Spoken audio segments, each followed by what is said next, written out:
வணக்கம். தெக்கூன் நேஷனல் கடன் தொகையை பெற்ற அனைத்து தொழில் முனைவர்களும் இந்த ஆண்டு இறுதிக்குள் தங்களது கடன் தொகையை திரும்ப செலுத்துவதற்கு கால அவகாசம் வழங்கப்பட்டுள்ளதாக தொழில் முனைவோர் மேம்பாடு மற்றும் கூட்டுறவு துணை அமைச்சர் டாக்டர் ரமணன் ராமகிருஷ்ணன் தெரிவித்துள்ளார்.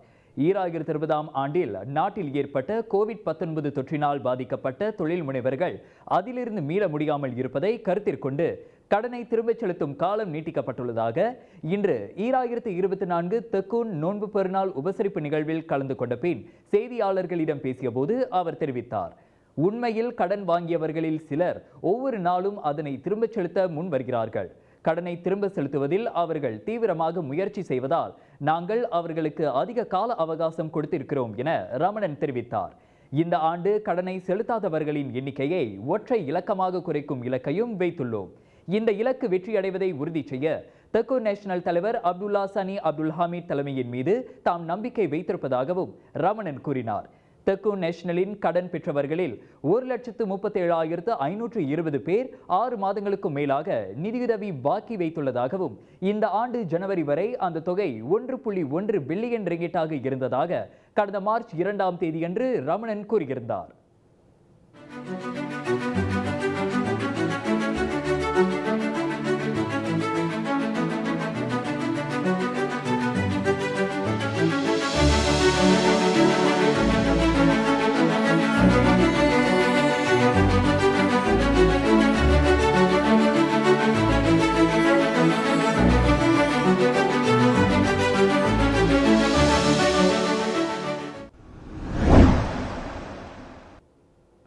ஐக்கிய அரபு சிற்றரசில் அண்மையில் ஏற்பட்ட பெரிய அளவிலான வெள்ள பேரிடரில் மலேசியர்கள் எவரும் பாதிப்புக்கு உள்ளாகவில்லை.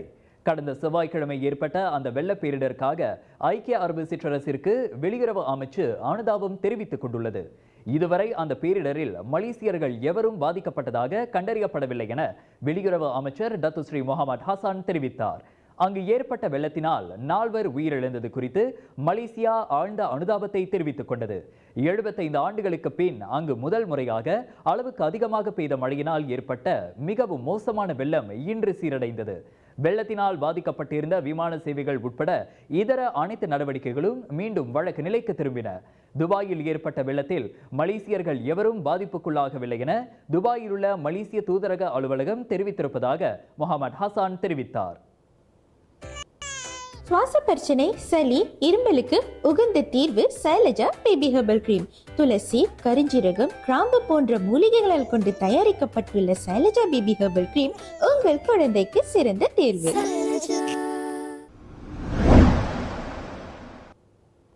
தார்மீக ரீதியில் PKR ஏற்கனவே முடிந்துவிட்டது. இனி அதை கொண்டாடுவதற்கு எதுவும் இல்லை என அக்கட்சியின் 25ஆம் ஆண்டு நிறைவு விழா குறித்து கருத்துரைத்த போது PKR கட்சியின் படாங் சராய் முன்னாள் நாடாளுமன்ற உறுப்பினரான வழக்கறிஞர் என் சுரேந்திரன் தெரிவித்தார். டாக்டர் ஸ்ரீ அன்வார் இப்ராஹிம் தலைமையிலான PKR கட்சியின் சீர்திருத்தங்கள் எல்லாம் தார்மீக ரீதியில் முடிந்துவிட்டதாக அவர் கூறினார். அக்கட்சி நேற்று ஷா அலாமில் 25வது ஆண்டு நிறைவு விழாவை கொண்டாடியது. அந்த நிறைவு விழா மகிழ்ச்சியை அளிக்கக்கூடியதாக இல்லை என அவர் கூறினார். 20 ஆண்டுகளுக்கும் மேலாக சீர்திருத்தங்கள் குறித்து PKR பேசி வந்தது. ஆனால் அரசாங்கத்தின் அதிகாரத்திற்கு வந்த பின் அக்கட்சியின் நிலை மாறிவிட்டது. இப்போது சாக்கு போக்கை தான் கூறுகின்றனர். எனவே மகிழ்ச்சியோடு கொண்டாடுவதற்கு என்ன இருக்கிறது என தமது எக்ஸ் தளத்தில் பதிவிட்ட அறிக்கையில் சுரேந்திரன் தெரிவித்திருக்கிறார். PKR கட்சியின் கடந்து வந்த பயணத்தில் பல தலைவர்கள் சீர்திருத்தத்திற்காக போராடி சிறை தண்டனை பெற்றனர். PKR அதிகாரத்தை கைப்பற்றுவதற்காக அந்த போராட்டத்தில் ஈடுபட்டனர். தற்போது இந்த போராட்டம் எல்லாம் பயனற்று போய்விட்டது என சுரேந்திரன் தெரிவித்தார். மலேசிய கூட்டுறவு ஆணையத்தின் வாரிய குழு உறுப்பினராக பினாங்கு பத்து உபான் சட்டமன்ற உறுப்பினர் குமரேசன் ஆறுமுகம் நியமிக்கப்பட்டுள்ளார். அவரின் நியமனம் எதிர்வரும் மே 1ஆம் தேதி முதல் நடப்புக்கு வருகிறது. அடிலான் பயான் பாரு தொகுதி உதவி தலைவருமான குமரேசனின் நியமன உறுதி கடிதத்தை தொழில் முனைவோர் மேம்பாடு கூட்டுறவு துறை அமைச்சர் டாக்டர் ஈவான் பெனடிக்ட் சார்பில் அதன் துணை அமைச்சர் டாக்டர் ரமணன் ராமகிருஷ்ணன் நேற்று மதியம் தமது பேங்க் ராக்யாட் அலுவலகத்தில் எடுத்து வழங்கினார். தமக்கு வழங்கப்பட்டுள்ள பொறுப்பை உணர்ந்து மிகச் சிறந்த முறையில் பணியாற்றிட குமரேசனுக்கு எனது வாழ்த்துகள். மலேசிய கூட்டுறவு ஆணையத்தை அடுத்த கட்ட உயர்வுக்கு கொண்டு செல்வதற்கு ஏதுவாக குமரேசனின் பங்களிப்பு இருக்க வேண்டும் என சுங்காய் புலோ நாடாளுமன்ற உறுப்பினருமான டாக்டர் ரமணன் கேட்டுக்கொண்டார். இதனிடையே தம் மீது நம்பிக்கை வைத்து இவ்வளவு பெரிய பொறுப்பை வழங்குவதற்கு ஒப்புதல் அளித்த பிரதமர் டத்தோஸ்ரீ அன்வார் இப்ராஹிமுக்கும் கூட்டுறவு ஆணையத்தின் வழி மக்களுக்கு சேவையாற்ற வாய்ப்பளித்திருக்கும் அமைச்சர் இவான் பெனடிகிற்கும் துணை அமைச்சர் டத்தோ ரமணனுக்கும் மனதார நன்றி தெரிவித்துக் கொள்வதாக குமரேசன் குறிப்பிட்டார்.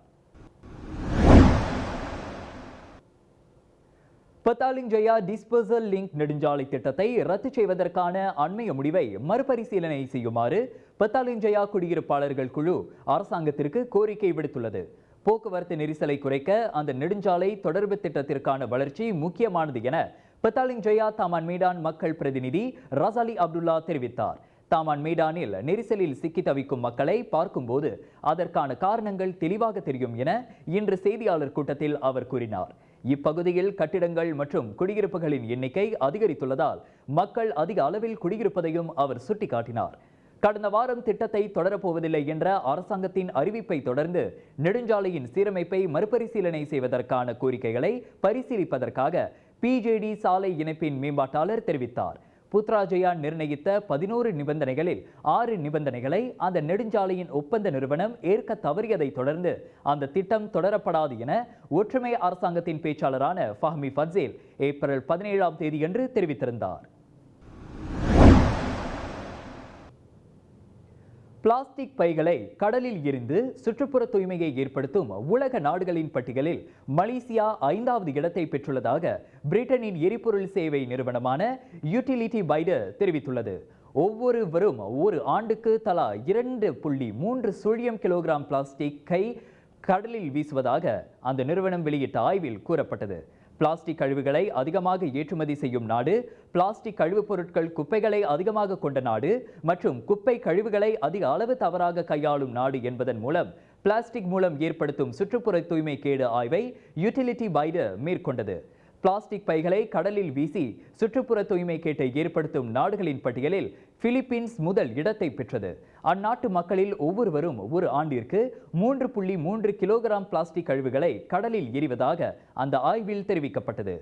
இந்த ஆய்வில் சுரினாம் 2வது இடத்தை பிடித்துள்ளது. குனோங் நுவாங் மலையேறிய போது லோலோ முகாமில் உள்ள ஆற்றில் விழுந்த மலையேறி ஒருவர் மரணமடைந்தார். ஆற்றில் விழுந்த 17 மணி நேரத்திற்கு பின் அவரது உடல் கண்டுபிடிக்கப்பட்டது.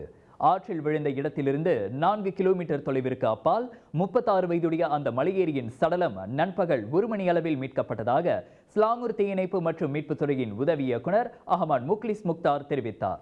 அந்த சம்பவம் குறித்து நேற்றிரவு மணி 8:11 அளவில் தங்களுக்கு தகவல் தெரிவிக்கப்பட்டதாகவும் தேடும் நடவடிக்கை தொடங்கப்பட்ட போதிலும் இருளாக இருந்ததால் அந்த நடவடிக்கை நிறுத்தப்பட்ட பின் இன்று காலை மணி 10:15 அளவில் மீண்டும் தொடங்கியதாக அஹமத் முக்லிஸ் கூறினார். 4 ஆண்டுகளுக்கு முன் போலீஸ்காரரின் கடமைக்கு தடையாக இருந்தது மற்றும் அந்த போலீஸ்காரரை தகாத வார்த்தையினால் திட்டிய 2 குற்றங்களுக்காக நிறுவனத்தின் நிர்வாகியான பரம்வீர் சிங் புலாவீர் சிங் என்பவருக்கு மேஜிஸ்திரேட் நீதிமன்றத்தில் 3000 ரிங்கிட் அபராதம் விதிக்கப்பட்டது. கடந்த 2020ஆம் ஆண்டு செப்டம்பர் 2ஆம் தேதி மாலை 5 மணி அளவில் புக்கிட் ஜெலுத்தோங் போலீஸ் நிலையத்தில் 38 வயதுடைய பரம்வீர் சிங் இக்குற்றத்தை புரிந்ததாக குற்றம் சாட்டப்பட்டிருந்தார். தமக்கு எதிரான குற்றச்சாட்டுகளை ஒப்புக்கொண்டதை தொடர்ந்து அவருக்கு மேஜிஸ்திரேட் ஃபரார் உஸ்லான் இந்த அபராத தொகையை விதித்தார். முதல் குற்றத்திற்கு 2800 ரிங்கிட் அபராதமும் 2வது குற்றத்திற்கு 200 ரிங்கிட் அபராதமும் விதிப்பதாக தீர்ப்பளிக்கப்பட்டது. அந்த அபராத தொகையை செலுத்த தவறினால் முதல் குற்றத்திற்கு 3 மாத சிறை மற்றும் 2வது குற்றத்திற்கு 1 மாதம் சிறை தண்டனையை பரம்வீர் சிங் அனுபவிக்க வேண்டும் என மேஜிஸ்திரேட் உத்தரவிட்டார்.